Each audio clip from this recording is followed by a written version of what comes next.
Hello, people of YouTube. My name is Steve Gray. This is Gray's Guitars, and thank you for watching. Today is a video that I don't think I've done one on this particular topic before. Maybe I've done like how to spot a fake guitar before, but I don't think I've actually talked about actual Chibsons. If you are not familiar with what a Chibson is, it is typically a fake Gibson, typically associated with being made in China. And usually they are fairly easy to spot.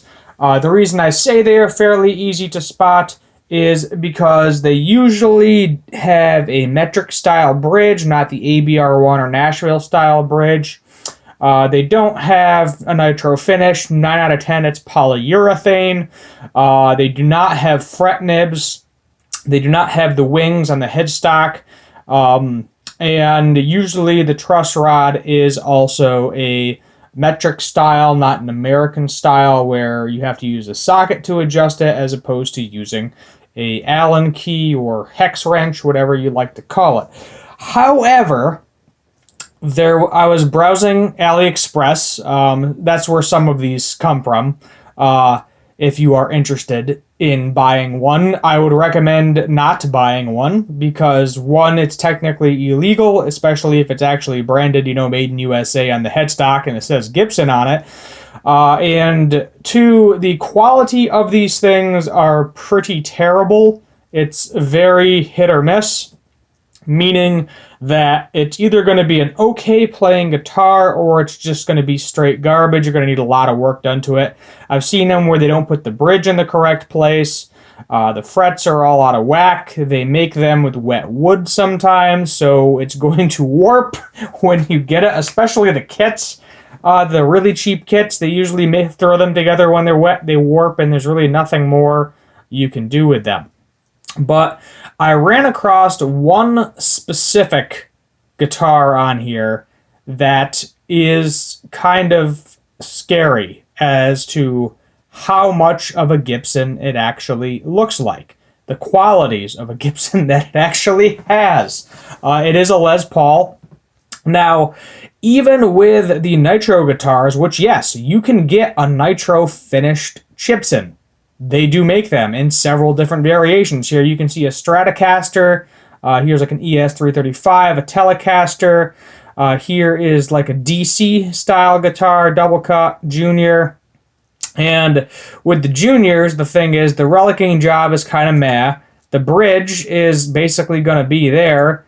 They're not going to have fret binding. Oh yeah, there's your Gibson headstock. But as you can see, this one doesn't have wings. There's no real branding on the tuners. The relic job on this is actually kind of bad, but you can kind of tell. So let's get away from that. And even if we look at something like this is like a ripoff of a Gary Moore. It even says right here it's got the Peter Green mod. Now this relic job is pretty decent. This one actually even goes out of the way to put on the ABR1 or Nashville style bridge. And this looks decent. The back of it looks pretty good. Get to the headstock, it's clearly photoshopped because they don't want to show it. But if you look close, you can notice obviously no fret nibs. Not a big deal. Some of these, you see them and you're like, oh, okay, that's been refretted. You do see a decent amount of Gibsons that no longer have the fret nibs because, one, there's either no binding on that particular model, or it's something along the lines of it got refretted. Even if we go, let's look at this 335 model, and as you can see clearly, even with the correct bridge, no binding whatsoever. This one they actually display Gibson, so that's not good. Let's see if they can actually show us a close-up of the head. So yeah, if you look at a close-up of the headstock, for whatever reason, they make these with actual one-piece necks. And yes, Gibson are technically one-piece necks, but they always have what they call the bat wings, which is like a little piece of wood on each side here. Let's see if I can Google it. Gibson bat wings. So let's see if we do images, if it actually shows a Gibson batwing style headstock. Of course it's not. So let's just do Les Paul headstock back. Might be in my terrible spelling. Okay, yeah. So here, see how you can see the wing. There's a different piece of wood right here, just a sliver on each end. It's a little bit easier for them. They can use a little bit less wood doing that. And as you can see, you know, stamped steel lumber in the back of the headstock. However, I found a guitar, which you just saw it, for a whooping $328, this one right here, that everything about it looks correct. And if you were to just to look at it without knowing what you were looking at, you would be like, oh, that's a real Gibson. Now let's look at the specs on this guitar. Now it says nitro finished high quality electric guitar ebony fretboard. So it's supposed to be glossy. It's 24 3/4 mahogany body, mahogany neck, supposedly an ebony fingerboard, 2 humbuckers, 2 pneumatic, 3-way, single ply binding, binding over frets. You read that correctly. These things are getting to the point where they're putting fret nibs on them. And I don't know how they're doing this for $328. I mean, I guess the cost of labor in China is a lot cheaper. But the body shape is right. The knob placement is correct. It has the correct style bridge. And look at that. Freaking fret nibs. Now, to me, this doesn't look like an ebony board. To me, this is more porous. So, I mean, I don't care if this is rosewood. I don't know what this is. This does not maybe look like an ebony board to me. Maybe it's a subsidiary of ebony, but who knows. Now, if you look at the back of this, usually with this style of finish, this is going to be like a natural back. For whatever reason, they went with like a blackish purple color. And it's not unheard of to have weird colored backs on Gibsons. You know, to me, this is a little bit of a red flag. Stands out as it being fake. Now, the screw placement is correct here. This looks like there's a little bit of wear there for whatever reason. The screws on this are really rusty. Not sure why, if it's supposed to be a brand new guitar. Binding is correct. Heel joint looks pretty solid.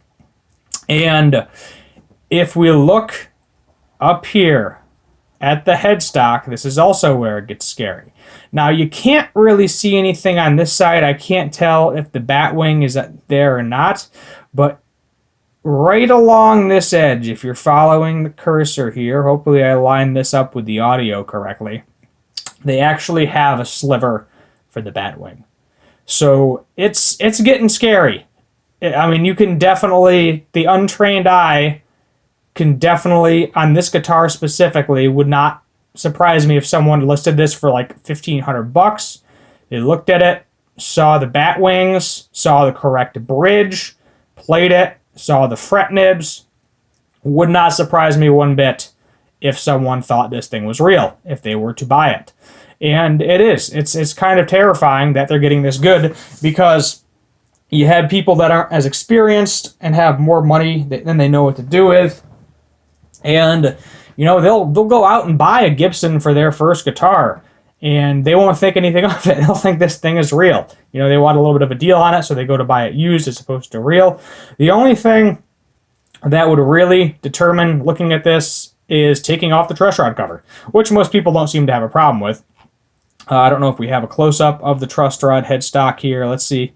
We'll go back to these images. They don't really show it, the headstock, too much. I mean, it's the standard, too. Yeah, I mean, it's probably going to be blurred out. I can guarantee you when you get this shipped, it'll say Gibson in it. Free shipping to United States, too. So, yeah. But if this... that's one thing. I almost want to see somebody purchase one of these, and I've actually debated doing it myself. Because if they have the correct truss rod in there, then the only thing that you got to go off of is the electronics. And at that point, you're pulling the back plate off of the guitar, and anybody can replace the electronics on a guitar at some point in time.